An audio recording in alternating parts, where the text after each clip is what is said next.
Hello, welcome to Wargamer. I'm your host, Rob. This is the Age of Sigmar Stats Center, and every single Monday, or sometimes Tuesday like today, I go through the stats from events that have happened over the weekend, or more importantly, I look at the lists that have done well at the weekend and players that have done well at the weekend, and we look at events from all around the world. We look at 2-day events, which is really exciting. And what's really cool is we'll go to Serbia at one point, and we'll go to kind of rural Canada at one point this weekend, which is really, really fun. I think we've got 4 or 5 events. I just want to shout out, very much like we had the guys in the Philippines, shout out to everyone in Wartilio Gaming recently playing some games. We had not a 2-day event, because we only cover 2-day events, but we did have a 1-day Age of Sigmar event happening over in Israel this weekend, which is really fun. We don't normally cover lists from 1-day events, so I'm not going to, but I just want to shout out the event that was happening over there, which is fun, and everyone in our Israeli community, as well as everyone in any smaller community around the world. Don't forget, you're all part of the the Age of Sigmar community, the wargaming community, and hopefully this show is kind of like a good linchpin and lodestone for that community. I'm very proud of what we do on a Monday in the Stats Center, which is cool. And I want to thank everyone on the Wargamer Patreon for helping me do it, because I can't do it without you. So thanks very much. Right, let's go look at the list. Because I record this at the intro at the end, I already know that there's some really exciting lists coming up, which is super cool. So it's quite diverse this week versus kind of like, oh, it's just OBR, it's just Soulblight Gravelords. There's quite a lot of variety this week, which is really fun. So let's get into it. It's a Northern Wastes GT over in Canada. That's right. 43 people battling it out to become the champion of the Northern Wastes GT, organised by Conan Veach, Grayson Walker, Josh Trenholm, and Robin Miller. Shout out to those 4, which is cool. 43 people battled it out. And if the BCP link is to be believed, it happened at the Black Clover Irish pub right here in downtown BC, which is pretty fun. Right next to, and this is quite important, the Marquee International Food and Gifts supermarket, which is a real nice place to hang out and stuff. Okay, so let's go look at the list, shall we? Or specifically, let's go look at who did well. Our first place and only 5-0 belongs to Matthias Crucial of the Warp Dice team, community, club, and friendship group. He's running Blades of Khorne, and he had in his list a Bloodlords list. He had a Slaughter Priest, Be'lakor, a Bloodsecrator, a Bloodmaster, a Bloodthirster, and Fetid Fury. Then he had the Claws of Karnak, 30 Bloodletters, and then 4 units of minimum Blood Reavers. And then you have Warlord, the Wizard Finders of Andor, and a Battle Reg. Now, there has started to become a cookie cutter style of play for Khorne, and a lot of it really orientates around that Bloodthirster and Fetid Fury. We have seen lists that don't follow this cookie cutter build, though, right? But they are lists that generally tend to do this thing. What they do is they take the Bloodthirster and Fetid Fury, who has got the Firebrand command trait, which makes him a priest, and the Artifact of Power, the Argath King of Blades, which means units within 3 inches can't take ward saves. And the reason that you see in this is because the Bloodthirster and Fetid Fury also helps those units, those melee units, be delivered into combat, thanks to the ability to give them a 3d6 charge. And so normally then you'll see Scarbrand or some other unit that's being delivered by the Bloodthirster and Fetid Fury, and that will be a massive brick of 30 Bloodletters. According to Owen as well, our winner Matthias is also Canada's secret weapon. He beat Rune of Team Denmark at the Worlds Team Championships. Pretty incredible, because Rune's a great player. Honestly, it's just a point not to see players like Tom Kwan. I agree. So the kind of methodology here for Khorne is to do this, and then just have a bunch of other priests to do all of the other things that you want to have in your list, like blood sacrifice, things like that, just to keep generating all of that blood tithe. Quite surprising not to see the skulls, the Hexgorger skulls in this list, or the Wrath Axe. I think they're very, very, very, very popular because they're very, very good. But ultimately, he went 5-0. He knows what he's talking about. It'd be super cool to talk to Matthias about playing Khorne in the future. If he's up for it, that would be cool. So shout out to Matthias. Our other list that didn't go 4-1, but did get 4 in a draw, which is worth shouting out. Nick Fortin using OCR Bone Reapers, Dol Myriad, and he had in his list Catacross, Khaine, Mortis and Bone Shaper, minimum Stalkers twice, and then minimum Mortis Guard twice, and then a Mortek Crawler, which you never see, to be fair. So actually, shout out to him. No one's taken a Mortek Crawler. My man's just out here changing the shape of the meta. That's amazing. Love that. Well done to you. All right, let's go look at the 4-1, shall we? In the 4-1 bracket, we've got some very, very interesting lists. Some stuff we've seen before, but let me tell you, at the end of this 4-1 section, you are going to have your mind blown. Okay, so what we got? We got Dale Johnson. Now, Dale's already flipping the script here on a 4-1. Now, I've been talking to chat about this. Aldum has pointed this out previously as well. There is 100% a Daughters of Khaine Witch Elf list. It goes all the way back to the release of the Daughters of Khaine book. We saw and the release of the High Gladiatrix model. We saw that in conjunction. We talked about this in the stat show more than a year ago. So there is definitely the option to put a bunch of Witch Elves on the board, not do Morathi and the Fighting Snakes, but we have also seen the rise, the popularity of Daughters of Khaine returning. And I got to say, it's because of those battle tactics. They can pretty much put 13 points on the board without even asking a question. That's 5 battle tactics in a grand strategy. So then they're just fighting over the primary, and they're a great fighting army for fighting over the primary. So they're in a good spot to, if they don't win, they don't lose by much, like, ultimately. So what's in the list? Well, there's 2 Blood Rat Medusas, and there's a Hag Queen on Cauldron of Blood. And then it's got Zealous Orator on that, which is the 4-up rally aura, which is pretty important. The Crown of Woe, which doesn't let you do Inspiring Presence or Rally within, like, 15 inches, which is important. And then there's a High Gladiatrix. Now, the High Gladiatrix is very important in this list. And ultimately, High Gladiatrix has got loads better, like the Grimhold Exiled we're going to talk about in a minute, and any of these kind of foot characters, because of the Lookout Sir rule. They've released a bunch of these foot characters in Age of Sigmar at the minute, and then they've patched on top, and they wrote that months ago, 6 months to a year ago, and then they recently patched on top the inability to shoot them. So they've given a bunch of buffing characters incredible strengths, and then made it so you can't really shoot them at range. So there's some real play here. Anyway, the High Gladiatrix is important because what it does is it buffs up a unit of Witch Elves so they do stupid amounts of damage. So that's what's in there. Then a unit of 10 Witch Elves, another unit of 10 Witch Elves, and then 30 Witch Elves in this list as well. Now, those Witch Elves are going to get something like 4 to 5 attacks, and they can be Rend 2, Damage 2, thanks to Mind Razor, which is crazy, on them as well. So they can do an amazing amount of damage. You're talking like 100 plus attacks at Rend 2, Damage 2. They're hitting on 2s and wounding on 2s. So they are just a blender unit that will go through everything. And they can rally on a 4 plus. Then he's got 4 units of Avatar of Khaine, which are these, like these kind of like melee monsters, but they're not monsters. They're immune to monstrous actions. They can do a stomp. And can do Stomp to Rubble. They're just these very interesting kind of pieces in the list where they just chop a bunch of stuff down, which is just very, very cool. Not 45 attacks, sorry, 4 or 5 attacks.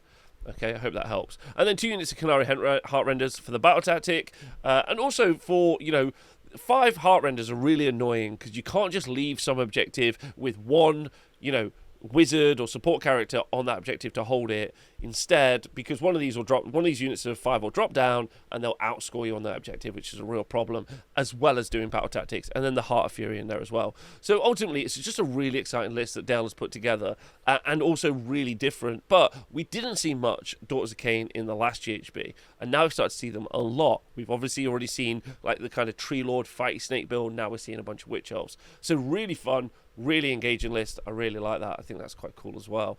Okay, so let's just talk about the other lists. Then we got Eric Armstrong from the Warp Die. Shout out to Eric. Eric's just running like what I would say is a trad Seraphon list at this point. Fangs Isotech, Slan with the Lord of Celestial Resonance, Spacefolder Stave, which is what you always see, Starseer, Croak, an Oracle on Troglodon, Astaroth Banner Bearer, and a Star Priest. I personally wouldn't take the Troglodon. I don't think you need it. You can just be more aggressive into the mid-board, but I see why you would, and I'd save myself those points. And then Raptidon Charger, Saurus Guard, 10 Skinks, and then 8th Void Pendulum, Malevolent Maelstrom, and Umbral Spell Portal.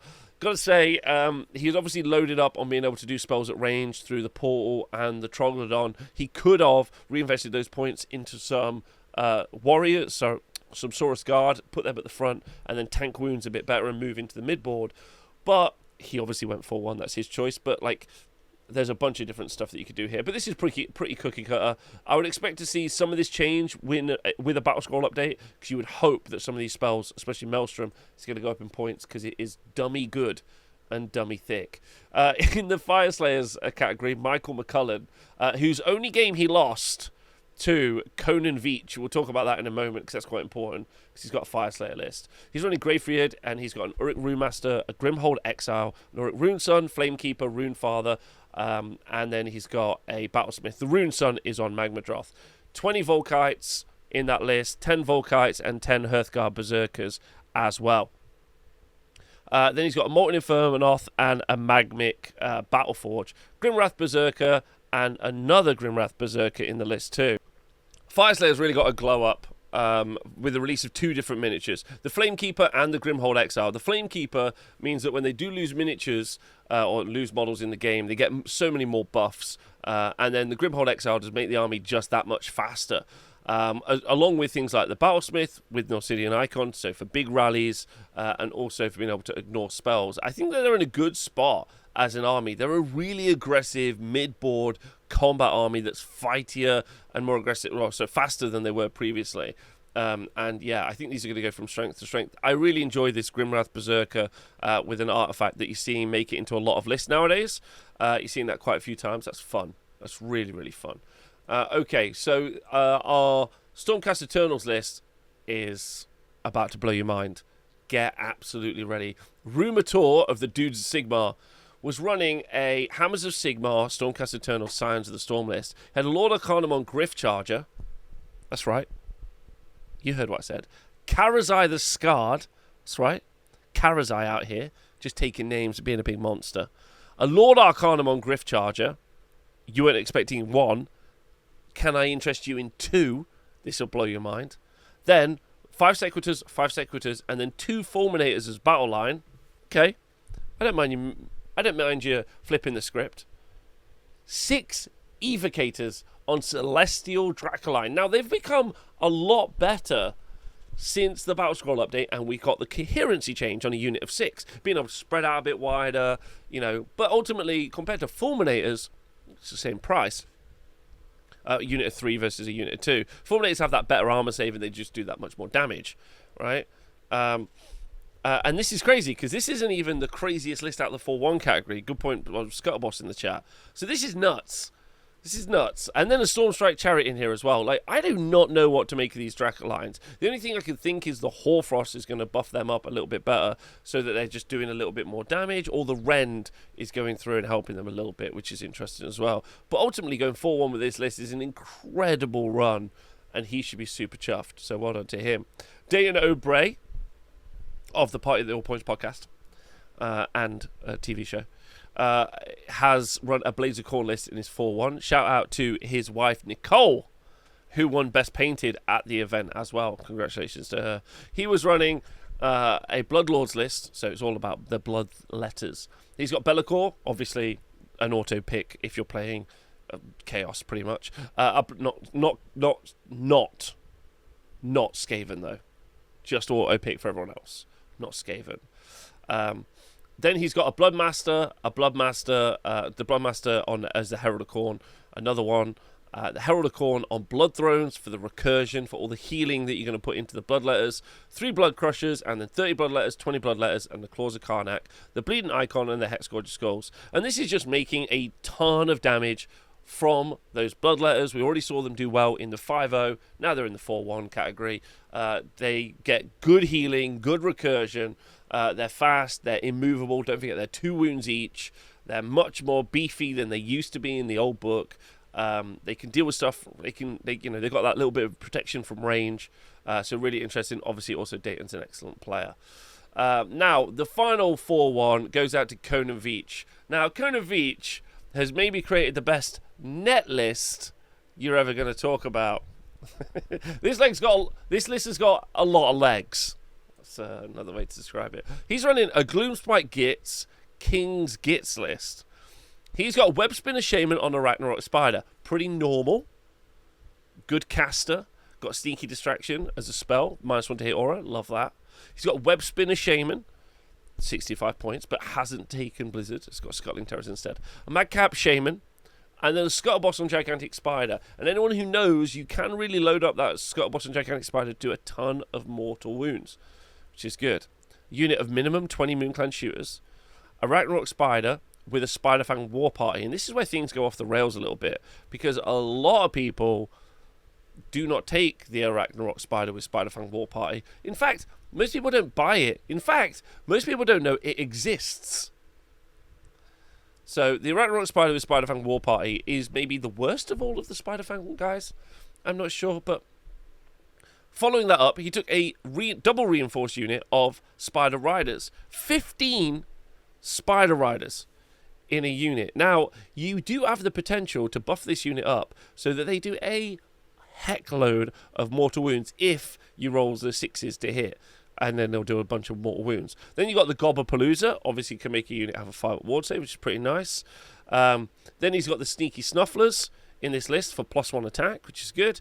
Ripper Snarlfangs, Loon Smasher Fanatics, and a big reinforced unit of 10 of those. So those 10 Loon Smasher Fanatics are probably dropping out of that unit of shooters, the unit of shooters in the list. And then they're going to do a ton of damage. Don't forget they've always strikes first as well. So even if they pop out of a unit and then you charge them, they are going to strike first. So they really interrupt some charging units and Alpha Strike units, which is good. But the crazy pick, as if 15 Spider Riders wasn't crazy enough, or an Ragnarok Spider with Spiderfang Party wasn't crazy enough, is a reinforced unit of Snarlfang Riders. Most people won't know what these are, again. And the Snarlfang Riders are the kind of like weird unit of wolf riding goblins that don't have anything to do with anything else in this army for some odd reason. However, we have looked at their war scroll, and actually pretty interesting. The wolves have got a 2-inch range, and you can get 2 attacks per wolf, which is pretty nice. Okay, and they are no rend, but they're damage too. So that unit of 10 is going to kick out 20 attacks, which are 3s and 3s, no rend damage too. But of course, if you put Hoarfrost on there and get it up to rend 3, then you're going to have 20 attacks, 3s and 3s, obviously all that attack, 2s and 3s, rend 3 damage too. Becomes a bit interesting, I would say. You can also hand a Gork 20 shooters and then drop the Fanatics for a 6-inch charge. You can do that as well. There's some real play in this list, but I'm just going to shout out Khaine as possibly being one of the smartest players on the scene right now. I don't even know what he's doing. He's absolutely changing the game. I think he should be really proud of himself. Our next event is the Big Bristol Brawl, the BBB, organised by Jonathan Hale. And we had 43 players attending in Great Britain. It was located here at the places above this mechanic shop. Car mechanics yard? Showroom. Anyway, up here. For podcast listeners, I'm describing some British industrial estate, which is cool. Okay, so we've got only a singular 5-0 from this event. Mr. David Towsey, running OCR Bone Reapers, Dull Myriad. So he is the only 5-0. Now, shout out to him. So David Towsey is an award-winning author. A lot of people, it's quite nice having a celebrity play Age of Sigmar. This is also David's first 5-0, I'm pretty certain. And we're going to just talk about the book he wrote right now. It's called Equinox, if anyone's interested. So if you are an Age of Sigmar fan and you want to read some actual legitimate, brilliant penmanship from one of our community, you can pick up the book Equinox by David Towsey, an award-winning author. And I'm going to quickly describe one of the media reviews. This isn't my review. I'm going to read it here. It's called Equinox, a dark fantasy that isn't afraid to delve. It delivers high-concept gothic gore, weird, wicked, and soaked in dread. A striking concept that allows a pacey mystery to develop. Ian Green, the author of The Gauntlet and First Beneath. Spellbinding fantasy. This is innovative work, so sure to please, says Publishers Weekly. So there we go. And that's probably why David was too tired to write an inspiring list. Instead, he was running OCR Reapers, Dull Myriad. He had Catacross, Ark in the Black, a Mortison Ossifector, and then 5 Death Riders, a unit of Morghast Archai, 6 of Mortis Guard, and then some more Death Riders. So absolutely, that was a good transition. I think I deserve at least a bits donation or a gift sub or something. I don't know, a YouTube cheer for that. I think I nailed that. But do go pick up this book by Equinox by David Towsey. It's excellent, and he's a treasure. So go do it. So well done to David. Also in the 4-1 category, we had Mike Pooley, also on the OC Bone Reapers, also the same list. So congratulations to both those two people. I hope you had a lovely time. Let's look at the 4-1s. Looking at the 4-1s, we've got some great lists here. Greg Shelton running Soulblight Gravelords, and of course he's got a load of zombies, but he's also got Nagash in here as well. A Vampire Lord, a Necromancer. This is all in the Legion of the Night. It's the Legion of the Night. I'm not going to do the next bit, so you have to do the whoa at home. Whoa! 40 Deadwalker zombies, 3 lots of 20 Deadwalker zombies, holding objectives, casting spells. Then he got himself the Corpse Cart to make sure they do mortal wounds, Pendulum, Spell Portal, Maelstrom. Let's go. Okay? Loads of good spells there. Doing extra damage with the Pendulum. Doing Hand of Dust with the Spell Portal. Still a legit tactic even in 2023. And then the Malevolent Maelstrom for doing a ton of damage, which his zombies are basically going to avoid. Now, shout out to Alan. Alan's running a pretty unique list. I've not seen anyone else running this exact list around the world. And he already ran it recently as well. And it's really exciting to see because it's actually quite a cool list conceptually. He's running Befouling Host for Nurgle. He's got Blowbrot Spawn, Orgot's Demon Spute, and the Glotkin. And then he's got Morbid X Twice Spawn. So he's got the 3 Maggoth Lords and the Glotkin all running around being big guys. Then he's got Lord of Blights and 3 minimum units of Beasts of Nurgle, so 3 ones of Beasts of Nurgle. So it just means if you touch any of his models, those models are going to slap you back pretty aggressively. You're going to take a lot of disease. There's a lot of healing in this list as well because of the Locust Contagion. It's going to be returning D3 every time, which is really, really good. So you can stack that up quite nicely as well. He's going to be able to move like 20 points worth of objective control onto objectives because he's got 4 monsters. I think this is just really fun, in my personal opinion. I think that's it's a really cool list. Shout out to Alan for running it as well. Our Slaanesh list, just talk about that, was being run by Kasper Skibowski, the aggressive ski instructor from the French Alps. Kasper Skibowski from Team Lit was running a Host of Slaanesh Pretenders host list. So let's have a look at what was in the Pretenders host list. So he had Keeper of Secrets. Now, interestingly, he didn't have... he's got the Contorted Epitome in his list, but you almost always see the Contorted Epitome with the Command Trait Strength of Godhood and the Artifact the Crown of Dark Secrets. But he's mixed it up a little bit, and he's put those on a Keeper of Secrets instead, which is kind of cool. And then he's got Sigvald and the Mask. Then 22 Bliss Barbs, 11 Bliss Barbs, 10 Demonettes, 3 Fiends, and then 5 Blissbarb Seekers. One of the things I think it's really worth talking about is generating depravity in Slaanesh is obviously you can use the depravity dice, but the main way that they're meant to do it is using euphoric killers, and ultimately the Keeper of Secrets is a force multiplier, being able to make a unit fight twice. So you'll be able to rank, root, power, level, shoot, upgrade the amount of depravity that you've got pretty aggressively with a Keeper of Secrets, but it feels like it's a lot of points to invest when it's 400 points of a model. That's quite interesting. So loading it up with Strength of Godhood, Crown of Dark Secrets, which reduces melee attacks down by 1 to a minimum 1, maybe protects it a little bit more in combat. I quite like that. I like that. I think that's a really fun little build. And he's still got the Blissbarb Archers, so he hasn't gone all the way in. So I think that's got a lot of legs, as they say. And that's it. Those are all our 4-1s. Bristol Brawl seems like a real great time. Load of the people who I really like were there. A lot of the Team Lit guys, which are kind of the English version of the Tough Crowd. And the Tough Crowd are just the American versions of the the lads in Australia on the Gold Coast who now I forgot their name. Yikes. Anyway, but they're all wonderful people, so you should go to that event and ultimately get down to Bristol, play at that event if you get a chance. Our next event is the Whitburn Wipeout GT. There we go. It's pretty fun. Organised by Luke Evans. Now, a lot of people don't know this, but not only does Luke drive an Audi, he's got a beautiful front row hedge on his house. Important detail for the Stats Centre. At the Whitburn Wipeout GT in northeast England, they have started to put up a bunch of events there, and they want to try and get more people to come to the event. So if you get the chance, then do go check it out. We had 26 players playing to be the champion, organised by Luke Evans. And in our placings, we've got a very fun list.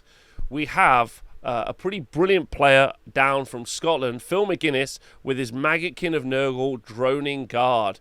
And he is rocking the Lord of Afflictions in a Droning Guard list, Sloppity Barpiper, Bloodthirst of Unfettered Fury, and then 6 Plague Drones, and then 4 times 3 Plague Drones and some Nurglings. Now, a few months ago, we did already talk about the Plague Drones on the Stat Center. They just are very survivable for an army that does a lot of damage by being in proximity to the enemy, having lots of units that are fairly fast, have a 5-up ward save, can return a model to the unit on a good battleshot roll, which is great.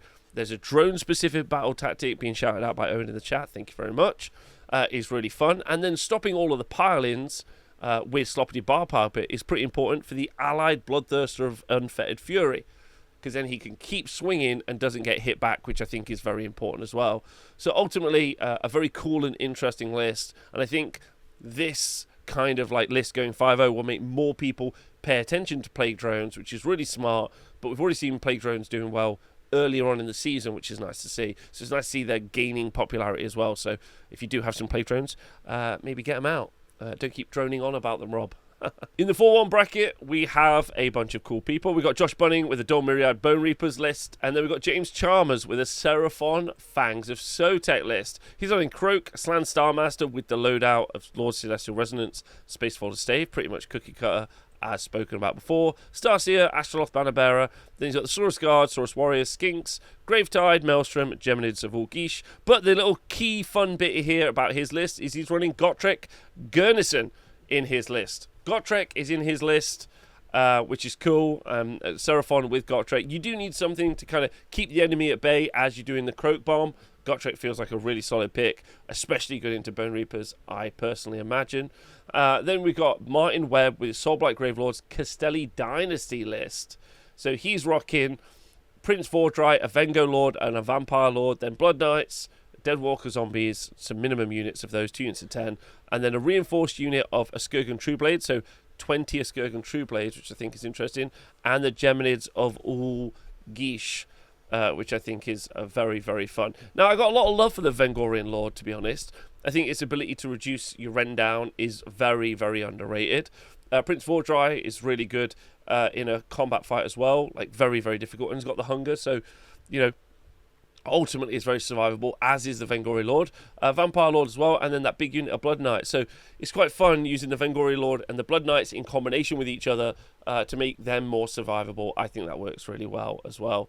And then Geminids in the list. And then finally, we've got JP Gannis with his Gloomspite Gits. He's got Big Drog, Fort Kicker, a Dankhold Trog Boss, a Madcap Shaman, a Web Spinner Shaman, a Web Spinner Shaman on Ragnarok, and Scragrot. And then he's got 2 units of Moonclan Shooters, and then 3 Rotgut Trogoths, a Dankhold Trogoth, and some Spore Splatter Fanatics. So again, one of the tricks here, I think, really is taking those minimum battle line units and then using a lot of these other units to hold objectives, because the army can score lots of battle tactics. So you don't need to bother with trying to do anything else but score battle tactics, and then it's all about holding objectives, which I think is pretty key, especially with Big Drog Fort Kicker. I hope everyone at the Whitburn Wipeout GT had a great time, and yeah, let's look at the next event. The next event that we're going to look at is the Thunderstrike GT. Now, this has been held at the Canadian Royal Legion in Shashwan. We tried to find out exactly which one it was. It does look like it was this one, number 151. Not sure which number it was held at, but tell you what, 151, not a happening place. This is Mana, the town of Mana in Saskatchewan. And anyway, but it was run by Energy City Gaming. Shout out to them. And we didn't have any 5-0s at this event, but we did have a spicy 2nd and 3rd place. Let's talk about it, shall we?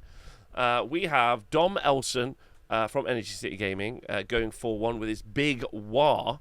And then we had Kruleboyz, run by Mike Bourdain, and also Thurston Hillman in 2nd and 3rd place. So it's been a destruction 1-2-3, which is nice, because as I understand it, 50% of the lists in Canada now have to be Canadian. So they have written their own Canadian-style lists. So what was a big war list? Well, it had a Wergold Prophet, a Weird Knob Shaman, a Gobsprak, very in vogue right now, an Uruk War Chanter, and a Mega Boss on Boar Crusher, and then a unit of Ard Boys, another unit of Ard Boys, and then a unit of Brutes, and then a unit of Gore Grunters. Okay, so why be War so good at the minute? Okay, well, as well, they've always been good. They've always been able to play. They've just not necessarily been like the barnstormy 4-1-5-0 category that they are now. Why has it improved so much, Rob? Well, great question. Mainly it's because they got access to some new battle tactics, so that they effectively get 4 points just for turning up to play, which is quite nice if you're playing that. And then the elements of their army do a lot. They get to pick from 3 different armies, and they get to choose the power pieces from that. So the Wargog Prophet using his eyeballs to blow stuff up. And then you've got the War Chanters giving +1 damage onto units as well. Mega Boss on Maw Crusher, doing what it normally does and going beating stuff up really aggressively. And then also Gobsprak is in this list as well. And Gobsprak has made it into loads of lists, shutting down enemy casters and causing them to take a load of damage. Now, the thing that's interesting about this list is there's some Ard Boys, and a reinforced unit of Brutes. I've been shouting at Brutes for a while now. I feel like they've got some real play, especially into games where there's a lot of one-wound models trying to grab objectives, and the the Brutes are going to make it so they don't count. Then we got Suffocating Gravetide in there, which is just really solid, and a reinforced unit of Gore Grunters just doing some big old damage. So it's just a great list, and honestly super fun probably to paint and put together. With the upcoming release of all the new Ironjaws units, I'd be a little bit wary of jumping in right now into getting myself a big War Ironjaws kind of like army. I don't really know how that book's going to look with this updated new release, so I'd hold fire, but it's doing very well right now. Okay, looking at the 2 Kruleboyz list, Mike Bourgain has done something I've never seen before. He's taken 30 Gut Rippers in a single brick, which is pretty amazing, 450 points. He's got a Killer Boss with Stabgrot, a Snatcher Boss on Sludgeraker Beast. This is all in big yellows as well, which makes your shooting a little bit longer, and your Bolt Boys become battle line.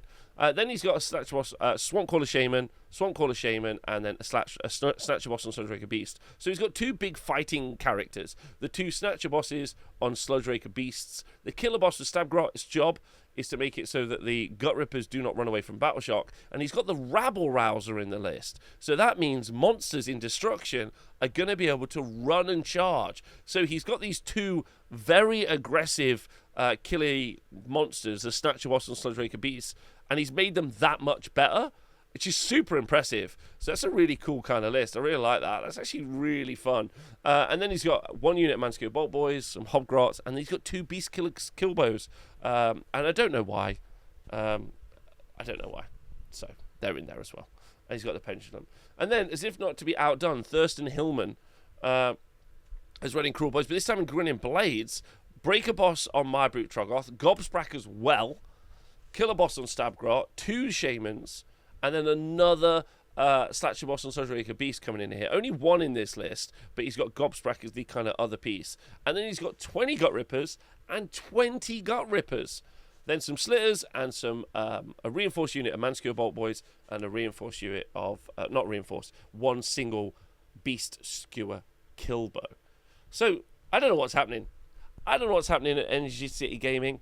I don't know what's happening at this event, the Thunderstrike GT, but it seems like Kruleboyz are getting better. I'm trying to end that section with a question, so you're intrigued for the next event. You're Kruleboyz are getting better. That doesn't work. I don't know why it goes so high pitch. So it seems Kruleboyz are getting better. How do you end it? How do you end a sentence with a question? It's hard. It's hard to think to do. Our final event for the week is the Smash to Rubble GT being held in Serbia, in Beograd, in Serbia, organised by Marko Vjarakovic. I absolutely smashed that. It's being held here for podcast listeners. I'm describing a very sweet little townlet where there's also some kids have drawn some hopscotch on the floor, which is super cute. There were 18 people playing at this event, and they did do a top cut as well, which is very exciting. Shout out to the Serbian team, who I know a lot of the players were there. And so we ended up with no 5-0s, but we ended up with a 4 and a draw, or 2 4s and a draw, and then 3 wins and a draw. But obviously, we're just going to cover the 4s and a draw, which is kind of like a 4-1. So that was Sergei Davyadov, and Vladislav Torozov, both of whom who are running Khorne, but one was running Reapers of Vengeance. Well, they're both running Reapers of Vengeance, actually. So if we take a look at Sergei's list, Sergei was running a very interesting Blades of Khorne list. He didn't have any of kind of the key pieces that you would normally see, and instead was definitely going for a different vibe in a Khorne list. He's got a Bloodsecrator, Drom, a Slaughter Priest, Valkyr the Bloody, and a Herald of Khorne on Bloodthrone. And then he has a Skull Taker, then 2 units of 8 Claws of Karnak, and then 6 units of Blood Reavers, all with Meat Ripper axes. A unit of Fleshhounds, a unit of Wrathmongers, the Gore Chosen of Drom, because they're like a warband that go together, 6 Furies, and then all 3 of the Invocations, Wrath Axe, Bleeding Icon, and Hexgorge Skulls. And isn't that interesting? Isn't that an interesting kind of like list? I mean, in the chat, I've been trying to talk about it and work it out for a bit. Our only kind of thoughts are he's in a sub-faction that really benefits Demons of Khorne, and it feels like what he's actually trying to do is maybe summon some demons, then by sacrificing all of his mortals, which is very Khorne. That's a very cool process, if that's what he's actually doing, which is very interesting. Maybe he's also then just trying to buff up the Blood Reavers and just send like 10 in, do a bunch of attacks, and then die and give up a Blood Tithe, send another 10 in. So those sorts of things would, I think, be really interesting. But it's such a weird and out there list, I'm going to have to message him to find out. And then Vladislav was also running Reapers of Vengeance, and he had Be'lakor, a Bloodthirster and Fetid Fury, a Bloodsecrator, a Bloodmaster, 2 Slaughter Priests, and then 30 Blood Warriors, which is 60 wounds on an amazing armor save, 8 Claws of Karnak, and then 10 Blood Reavers. Then a Bleeding Icon and a Hexgorge Skull, which is kind of interesting. Taking 30 Blood Warriors, like taking 30 Gut Rippers, is quite an interesting shout, especially when you know that Be'lakor exists in the meta. If you're taking Be'lakor in your own list, and then you yourself are going to take a big unit that's very susceptible to a Be'lakor, it's an interesting kind of like awareness of how the game works, but also the choice to not engage in the fact. So, you know, that's something when you're building lists at home, you've got to be conscious that Be'lakor could see play. So are you going to take a big super brick of 30 Gut Rippers or 30 Blood Warriors? But in Vladislav's choice, they decided to do it, which I think is really interesting as well. And that wraps up this week's stats, which is really exciting. And I got to say, wow. Like, the diversity in lists this week has been pretty massive. I have actually recorded this over 2 days because my internet broke in one of the days, so I'm recording this with the Twitch chat a bit on the Tuesday as well. But yesterday we had some really exciting lists, especially that Gits list that really stood out to me with the Snarfangs. But the Khorne lists were all very different to each other as well, which I think is good. To quote my friend Phil, Khorne is perfectly balanced, obviously. Because each one of those models can be murder lusted into the enemy, which is fun. But I do think there's some honest to goodness, a load of builds in Khorne, which is really exciting. OCR Bone Reapers, obviously, and Soulblight Dreadwolves are obviously too good, and they need to be addressed in a balance update as an FAQ. But there's loads of stuff bubbling under the surface, loads of different lists. KO that didn't feature this week, but they definitely are in the running at the moment right now. I think Sylvaneth have got some real play. Stuff that we saw, though, Daughters of Khaine are definitely on the rise, which I think is exciting. There is no Lumineth Realm Lords. I think that's a fair conversation. There doesn't seem to be a Lumineth at the minute. However, we saw last week, Lumineth go 6-0 at an event, or 5-0 at an event. So you need to remember that while I don't think Lumineth are doing well. Lumineth aren't doing well, not because the army is bad, but because there aren't many people playing Lumineth. I think that's the kind of fair point to talk about as well. Then we've also got Sylvaneth, I think, are in a great spot, and they could do really well as well. And then the armies that you don't see a lot of things like Stormcast, but we saw Stormcast feature this week, and we saw Stormcast feature in a crazy list which we haven't really seen before. So I think a lot of what does well comes down to popularity in the moment. At the moment, but some armies are too good. Yeah, we're not in a 40k situation, but definitely we need Soulblight to be looked at. Definitely we need OCR Bone Reapers to be looked at. The issue with both of those being looked at is I really do think, and I know I've been reading the YouTube comments, a lot of people have been laughing at me because I've always been pointing out Seraphon, but they are really pinned down by the rest of the meta right now. And so if you do anything too drastic to OCR Bone Reapers and Null Myriad, that is going to put a new kind of predator at the top of the pile, which I think could be quite interesting as well. Also, with a Battle Scroll update on the way, a lot of the conversation around, especially things like Big War, which we cannot ignore. Big War and Kruleboyz rise to popularity and also success, and that has to be down to the fact that they've just been given a lot of free battle tactics, which is kind of an interesting convo, which we already had on the Monday show last week, and is maybe a future conversation for me that I'm going to have as well, where the ease of battle tactics for some armies really showcase in their win rate and not really in how their army battles, if that makes sense. But an ongoing conversation. Hope you've enjoyed the show today. Thank you to the Twitch chat. It's been lovely, always looking at all the events. Thank you to all the TOs who ran the events. Hope you had a great time, all the players. See you for next week's stat show on a Monday. Every Monday, starts at 11 a.m. British Summer Time. So do join us. And thanks to everyone that was Wargamer. Patreon, because without you, literally couldn't survive. So you're the best. You're the best.